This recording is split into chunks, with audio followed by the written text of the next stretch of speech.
नमस्कार दोस्तों। आज हम सुनेंगे रविंद्रनाथ टैगोर द्वारा लिखित कहानी कवि का हृदय। चांदनी रात में भगवान विष्णु बैठे मन ही मन गुनगुना रहे थे। मैं विचार किया करता था कि मनुष्य सृष्टि का सबसे सुंदर निर्माण है, किंतु मेरा विचार भ्रामक सिद्ध हुआ। कमल के उस फूल को जो वायु के झोंकों से हिलता है, मैं देख रहा हूं कि वो संपूर्ण जीव मात्र से कितना अधिक पवित्र और सुंदर है। उसकी पंखुड़ियां अभी अभी प्रकाश से खिली हैं। वह ऐसा आकर्षक है कि मैं अपनी दृष्टि उस पर से नहीं हटा सकता। हाँ, मानवों में इसके समान कोई वस्तु विद्यमान नहीं है। भगवान विष्णु ने एक ठंडी सांस खींची।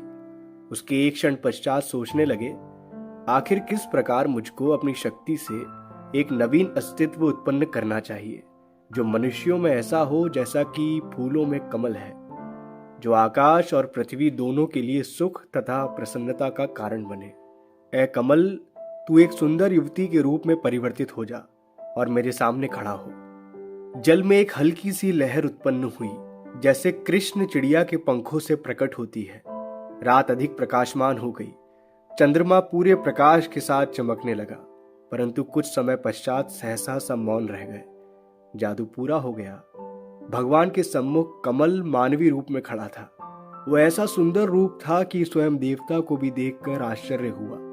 उस रूपवती को संबोधित करके विष्णु भगवान बोले, तुम इसके पहले सरोवर का फूल थी, अब मेरी कल्पना का फूल हो, बातें करो। सुंदर युवती ने बहुत धीरे से बोलना आरंभ किया। उसका स्वर ठीक ऐसा था जैसे कमल की पंखुड़ियां प्रातः समीरण के झोंकों से बज उठती हैं। महाराज, आपने मुझको मानवीय रूप में परिवर्तित किया है। कहिए, अब आप मुझे किस स्थान में रहने की आज्ञा देते हैं?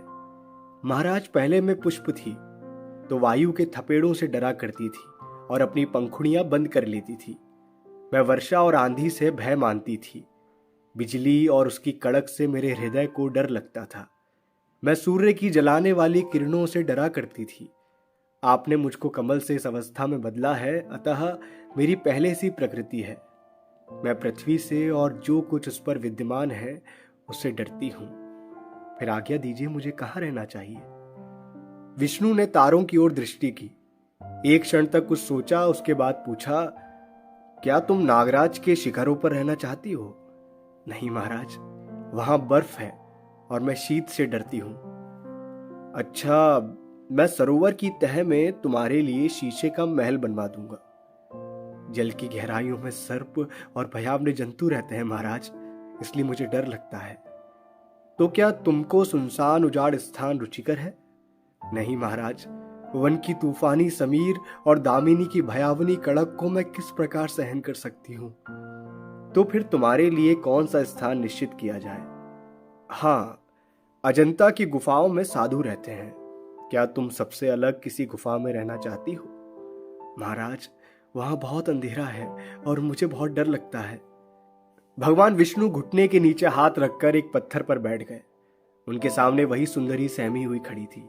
बहुत देर के उपरांत जब उषा किरण के प्रकाश ने पूर्व दिशा में आकाश को प्रकाशित किया, जब सरोवर का जल, ताड़ के वृक्ष और हरे बांस सुनहरे हो गए, गुलाबी बगुले, नीले सारस और श्वेत हंस मिलकर पानी पर और मोर जंगल में कूकने लगे, तो उसके साथ ही वीणा की मस्त कर देने वाली लय से मिश्रित प्रेमगान सुनाई देना आरंभ हुआ। भगवान अब तक संसार की चिंता में संलग्न थे। अब चौंके और कहा, देखो, कवि वाल्मीकि सूर्य को नमस्कार कर रहा है। कुछ समय के पश्चात केसरिया पर्दे जो चांदनी को ढके हुए थे उठ गए और सरोवर के समीप कवि वाल्मीकि प्रकट हुए। मनुष्य के रूप में बदले हुए कमल के फूल को देखकर उन्होंने वाद्य यंत्र बजाना बंद कर दिया। वीणा उनके हाथों से गिर पड़ी। दोनों हाथ जंघाओं पर जा लगे। वो खड़े के खड़े रह गए, जैसे सर्वथा किंग कर्तव्य विमूढ़ थे। भगवान ने पूछा, वाल्मीकि, क्या बात है? मौन हो गए। वाल्मीकि बोले, महाराज, आज मैंने प्रेम का पाठ पढ़ा है, बस इससे अधिक वो कुछ न कह सके। विष्णु भगवान का मुख सहसा चमक उठा। उन्होंने कहा, सुंदर कामिनी, मुझको तेरे लिए योग्य स्थान मिल गया। जा, कवि के हृदय में निवास कर। भगवान ने वाल्मीकि के हृदय को शीशे के समान निर्मल बना दिया था। वो सुंदरी अपने निर्वाचित स्थान में प्रविष्ट हो रही थी, किंतु जैसे ही उसने वाल्मीकि के हृदय की गहराई को मापा, उसका मुख पीला पड़ गया और उस पर भय सा छा गया। देवता को आश्चर्य हुआ। बोले, क्या कभी हृदय में भी रहने से डरती हो? महाराज, आपने मुझे किस स्थान पर रहने की आज्ञा दी है? मुझको तो उस एक ही हृदय में नागराज के शिखर, अजीब जंतुओं से भरी हुई जल की अथाह गहराई और अजंता की अंधेरी गुफाएं आदि सब कुछ दृष्टिगोचर होता है। इसलिए महाराज, मैं भयभीत होती हूं। यह सुनकर विष्णु भगवान मुस्काए और बोले, मनुष्य के रूप में परिवर्तित सुमन रख। यदि कवि के हृदय में हिम है तो तुम वसंत ऋतु की उष्ण समीर का झोंका बन जाओगी, जो हिम को भी पिघला देगा। यदि उसमें जल की गहराई है तो तुम उस गहराई में मोती बन जाओगी। यदि निर्जन वन है तो तुम उसमें सुख और शांति के बीज बो दोगी। यदि अजंता की गुफा है तो तुम उसके अंधेरे में सूर्य की किरण बनकर चमकोगी। कवि ने इस बीच में बोलने की शक्ति प्राप्त कर ली थी। उसकी ओर देखते ही भगवान विष्णु ने इतना और कहा, जाओ, यह वस्तु तुम्हें देता हूं, इसे लो और सुखी रहो।